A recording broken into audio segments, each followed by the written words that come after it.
Føler du dig tryg i dit eget land? Føler du, at staten gør nok for dig? Eller er der plads til nogle forbedringer? Vi i Dansk Folkeparti mener, at vi kan gøre det bedre for de arbejdsløse. Vi mener, at man skal have fleksible dagpengeperioder alt efter konjunkturen. Kortere periode under højkonjunktur og længere, når det er lavkonjunktur. Vi mener også, at der skal være retfærdig fordeling i skattebyrden, sådan at i længden herre og fru Danmark kan mærke nedsættelse af skattetrykket. Vi skal kunne blive bedre til at bruge skatteborgernes penge, så det også gavner de gamle i samfundet.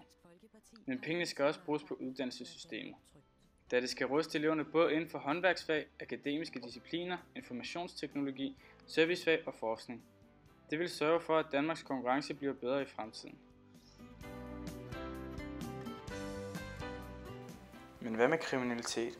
Det kriminelle miljø udvider sig hver dag, uden at der bliver sat en stopper for det. Der skal hård straf over for de kriminelle. Vi skal også blive bedre til at integrere indvandrere og få dem ud af ghettoer.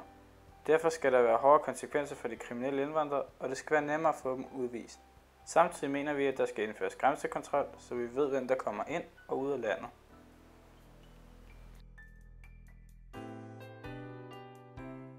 Det er ikke kun kriminalitet, der er et problem blandt indvandrere. Vi skal også bekæmpe den kvindeundertrykkelse, de fører med ind i Danmark, og bekæmpe, at selv kvinderne fra ikke-vestlige lande selv kan vælge deres påklædning og komme ud på arbejdsmarkedet. Sådan så alle bidrager lidt til samfundet. Derfor mener vi, at Danmark skal på det rette spor igen. Stem dansk. Stem Dansk Folkeparti.